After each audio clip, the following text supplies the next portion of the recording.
So I'm going to introduce an exciting new piece to the genius process.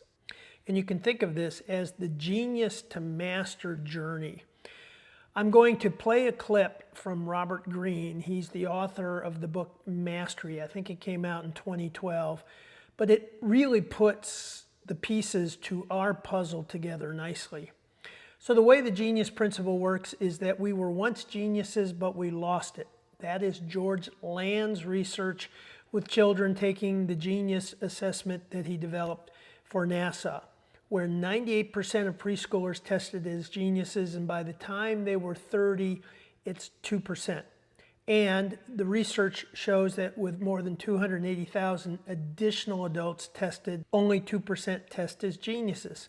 Robert Greene describes this in detail in the book, that at an early point in life, we all have this unique inner drive, that originality, and that curiosity that qualified us as geniuses before school. And then 14,000 hours of school, learning to conform, settling to be secure and to fit in, all of those things over time take that originality away from us.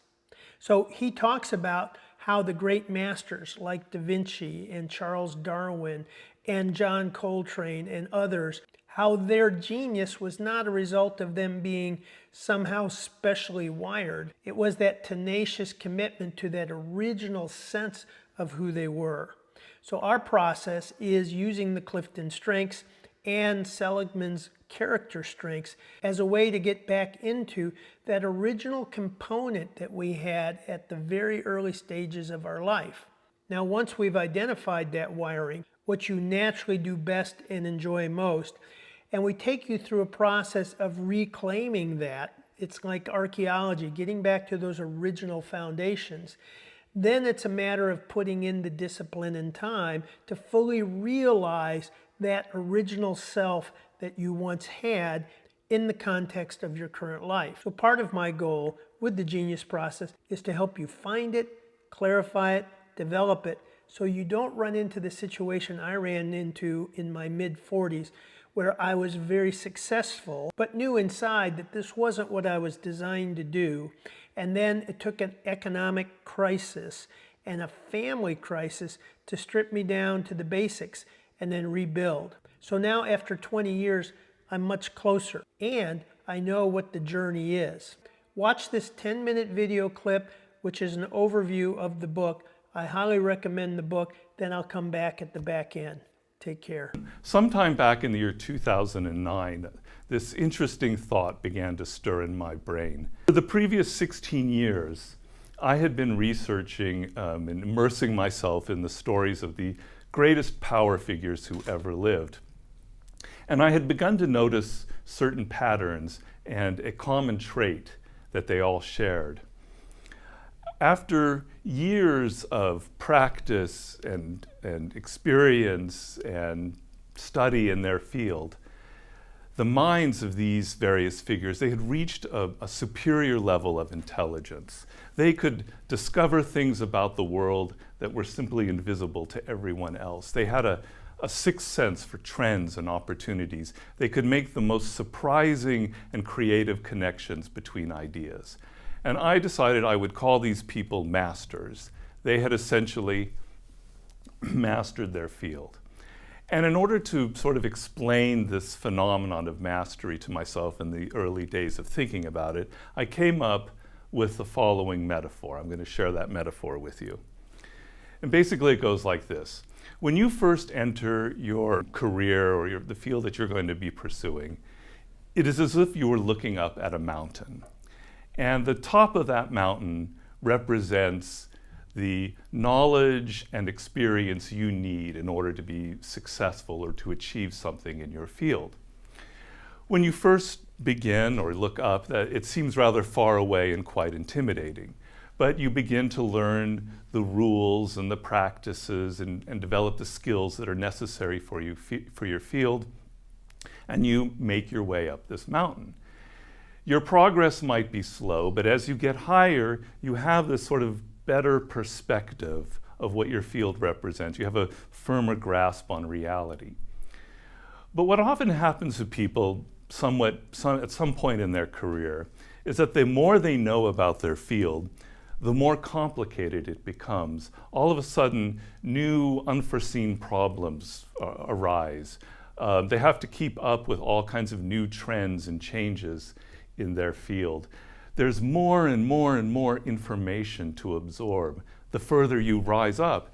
And often you have the feeling of being completely overwhelmed by this glut of information and the complexity of your field, to the point where you don't really even feel like you're getting this better perspective.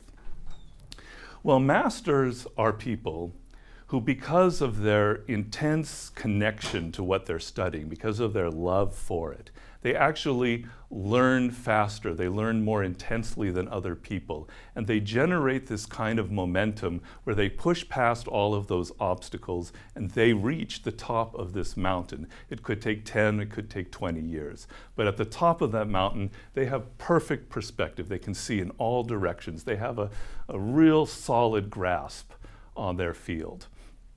They can make connections between an idea over here and an idea over there that you can't see when you're partway down the mountain because you don't have that kind of perspective. This command of their field is immensely satisfying and is even godlike. And I am saying that this is the highest form of intelligence we humans can achieve. Whether it's Napoleon Bonaparte, Leonardo Da Vinci, Steve Jobs, it doesn't matter.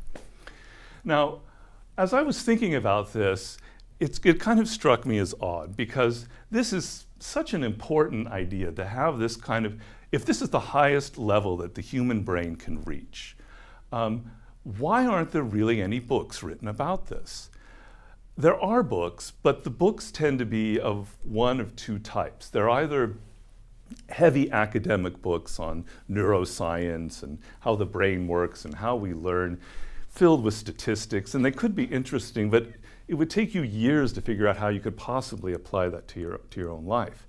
On the other hand, you have these kind of cheap, superficial self-help books like Think Like Leonardo Da Vinci or all this other crap. And then the other thing about this subject is that our culture has all of these myths and misconceptions about this form of power. We think of it's a function of genetics, or high IQ, or a larger brain, or going to a great university like Oxford. So I decided I was going to write the book. I was going to write a book that was going to connect everything, connect all of the research. Now, as I started to write this book, I became more and more excited because everything was sort of falling into place. And I made what I consider three important discoveries, radical discoveries, about the nature of mastery: discovery of where it comes from, the source of it, how you get there, the process that leads to it, and the nature of creative energy and or high-level intuition, which is sort of the end game of mastery itself. All of my books have kind of iconic figures, like for power it was Machiavelli, for war it was Napoleon. The icon of this book, and to me the greatest master who ever lived, is Leonardo da Vinci. I believe the story of Leonardo da Vinci is insanely relevant to the year 2012 and to the future that we're all facing. All of that power came from a person who simply worked harder, who was so obsessed with detail that he put in hours that nobody else would think of. And in fact, Leonardo's motto for his life was ostinato rigore, which means relentless rigor. This man had relentless rigor. When he attacked a problem, that was it, and he would spend all of his hours of his life doing that.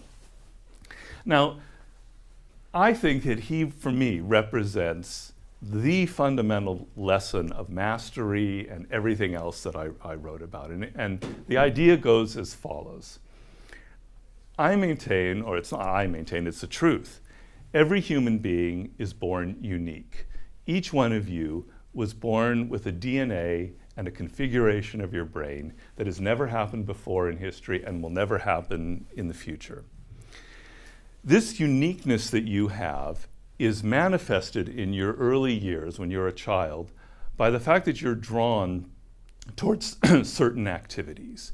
It could be physical activity like a dance or sports. It could be something more intellectual like math, or it could be music, or it could just be as simple as a young boy who's drawn to nature and wants to capture it realistically with a piece of paper. Whatever it is, it's a sign that you are drawn to this thing in a way that's pre-verbal, you can't even explain. And that is the manifestation of your uniqueness. And I compare this uniqueness that each one of you has to a voice that's inside of your head. It's telling you, you should be doing this, you should be doing this. It's what fits you, it's what you're good at. But what happens with all of us as you get older is that voice gets weaker and weaker. You listen to your parents who say you need to be a doctor or a lawyer, you need to worry about making money, You listen to peers who are saying, this is a cool job, this is the kind of profession you should be going into. You start thinking in terms of what really matters is I have to be comfortable, I have to look for a position that's comfortable.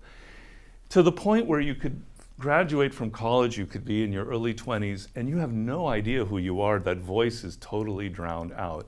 And you end up going on a career path that seems right. You're going to make money. It's all, everything's figured out. And in your 20s, you can kind of fake your way through it because you're young, you're energetic, you're smart and everything. But what ends up happening as you get older is you're not so engaged with that subject. You're not learning it as deeply as other people. You're not really focusing as much as you can. And by the 40s, something very dangerous can happen. You could be made redundant. Someone else comes along who's younger and cheaper than you. And now you're pretty much screwed because you haven't built up the skills that you needed to build up to adjust your career. Well, masters, like Leonardo, are people who hear that voice and they hear it so strongly that they stay true to it throughout the course of their life. You could draw a line from that 8-year-old boy to the 60-year-old, 64-year-old man who's on his deathbed. That doesn't mean that they take wrong paths, that sometimes the voice goes away a little bit and they try something that doesn't suit them. That happens, but they hear it again, they find their way back to that path, and they continue all the way to the end of their life. What this means, and now I call this your vocation, that voice literally means voice, or your life's task. This was what you were meant to do in life. It's that seed that was planted at birth in your uniqueness. And it's not just some poetic concept that I'm trying to fool you with. It's actually very real. Because what happens when you know your life's task and you pursue it, in those early years of entering your field, you are so deeply engaged in it, you're so curious for its own sake that you pay greater attention, you learn faster, you enter what I call the cycle of accelerated returns. When you're excited and you learn something, now the practice becomes more pleasurable and you practice harder. And as you practice harder, it gets more pleasurable and you practice harder and harder and harder until it's like generating a motor and you have a very intense apprenticeship. And by the end of your career, or 10 or 20 or 30 years down the line, what you're able to do is so unique, it is such a reflection of your individuality that you have realized that seed that was planted at your birth. I hope you really enjoyed this presentation by Robert Greene about the book. I hope you read the book because it really does put together the pieces. He does a masterful job of going into the life stories of many of these individuals. And the common lesson is that these geniuses maintain connection with that early part of themselves that motivated them, that they had passion towards. Now this overturns some of the conventional wisdom about finding our purpose or finding our why. It really begins with understanding who. Who are you at some deep levels of understanding? The Clifton Strengths gives us a starting point, what you naturally do best and enjoy most. And then in the genius process, we will take you through 7 elements. One of them is your strengths. Another, for example, are those early flashes of brilliance that others recognize. And we help put together that original map that you had. Now, for a lot of us, our lives have gotten to the point where we're a little bit off course. But the good news is you can weave the things that you're currently doing back into those elements that you do have brilliance around, and you can achieve mastery where you're at. So you can start when you're young. If you're in your 20s or 30s, all the better. But like myself, I was 45 when I started down this path to re-clarify. The good news is I had a lot of pieces in place. I just didn't know how to put the whole puzzle together. And that's what the genius process will do. So the starting point, once you have your Clifton strengths, is to create that paragraph of what you look like at your best and begin a daily process of reinforcing that picture of what you look like at your best. Take care.